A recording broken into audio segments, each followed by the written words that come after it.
আমরা যে নৌকোয় চলেছি সেই নৌকোটা ফুটো হলে কিন্তু আমরা সবাই ডুবে যাব। তাই নৌকোটা বাঁচাবার চেষ্টা করুন। নৌকো যদি বেঁচে থাকে, আমি আপনাকে বলছি এমন দিন আসবে দেখবেন বিজেপির নেতারা এই বিটি রোডের ধারে চায়ের দোকানে বসে কাপে চা আর মুখে চুস্কি বিড়ি নিয়ে দিনের সময় কাটাচ্ছে। BJP afraid of Trinamool. BJP তৃণমূলকে ভয় পাচ্ছে। আজকের ঘটনা প্রমাণ করলো হাতের সমস্ত এজেন্সি নিয়ে সবকিছু নিয়ে থাকার পরেও বিজেপি কিন্তু ভাবছে আবার তৃণমূল ক্ষমতায় চলে আসছে, এবারে 250-র বেশি সিট নিয়ে।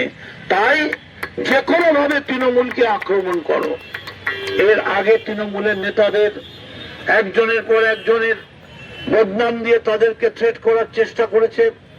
বহু তৃণমূলের নেতার বাড়ি রেড হয়েছে, কিন্তু দেখা গেছে কিছুই কোথাও নেই। ঠিক তেমনি করে আজকে ওরা ভেবেছিল ওই কাগজগুলো নিয়ে ওরা ডোনাল্ড ট্রাম্পকে দিয়ে দেবে। কেন না, ডোনাল্ড ট্রাম্পকে দিলে ডোনাল্ড ট্রাম্প ওই কাগজটা দেখে বলতে পারবে কেমন করে ভেনেজুয়েলার প্রেসিডেন্টকে তুলে নিয়ে গেছে হেলিকপ্টারে করে, ওই রকম করে অভিষেক আর মমতাকে টুক করে তুলে নিয়ে চলে যাবে। দেখা গেল ওই কাগজ দিয়ে বোকা পাঠাদের বুদ্ধি ওটাই খেললো না। এবারেও টুকলি করার জায়গা থেকে ওরা সরে গেল। আমি তাই আপনাদের কাছে বলবো, মৃত সঞ্জীবনী সুধা আমাদের কাছে আছে। যে অমৃতের জন্য দেবতারা লড়াই করেছিলেন, সেই অমৃত যদি ভারতবর্ষের পৃথিবীতে কোন পার্টির কাছে থাকে, তার নাম ভারতবর্ষের তৃণমূল কংগ্রেস। ভারতবর্ষের একমাত্র নেত্রী মমতা বন্দ্যোপাধ্যায়। সেই মৃত সঞ্জীবনী সুধায় আমরা আর কাউকে মরতে দেব না। সমস্ত সহকর্মীকে সঙ্গে নিয়ে আমরা বিজেপির গোডাউনে হামলা করব না। আমরা গোপনে বিজেপির প্ল্যান চুকলি করতে যাব না। আমরা বিজেপির যে গোপন মন্ত্র সেগুলো চুরি করতে যাব না। তার কারণ আমরা জানি ওগুলো এত সব বোকা বোকা বুদ্ধির এক একটা মন্ত্র রয়েছে, ওই মন্ত্রগুলো নিয়ে এসে আমরা অ্যাপ্লাই করলে আমরা পুরো ফেল করে যাব। তার থেকে আমাদের নিজেদের যে বুদ্ধি আছে, এই বুদ্ধি আমাদের যথেষ্ট।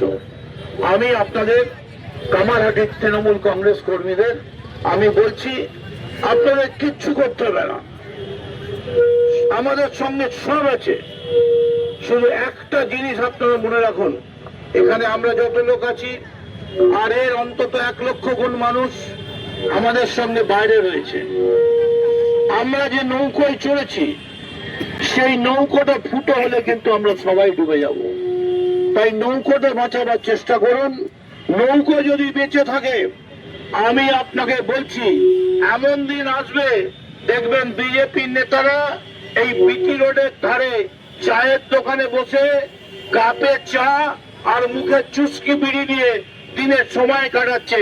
হোটেল ফুর্তি করার টাইম ওদের থাকবে না, ওদের হাত থেকে ক্ষমতা চলে যাবে। ওদের এসে মানুষের দরজায় দাঁড়িয়ে বলতে হবে আমরা ভুল করেছি।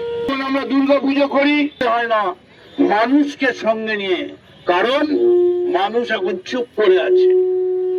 মানুষ সব দেখছে।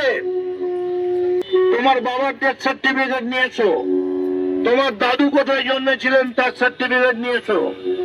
যা ইচ্ছে তাই করে নাম কেটে বাদ দিয়ে দেওয়ার চেষ্টা করছে, আর বাদ দিতে পারলে এনআরসি লাগু হয়ে যাবে। তাই বাংলার মানুষ কঠোর ভাবে হাতটা মুঠো করে দাঁড়িয়ে আছে। আমি সেই দিন হব শান্ত, যেদিন উৎপীড়িতের ক্রন্দন রোল আকাশে বাতাসে ধনিবে না, অত্যাচারীর খড়গ কৃপান ভীম রণভূমে ধনিবে না। আমি সেই দিন হব শান্ত।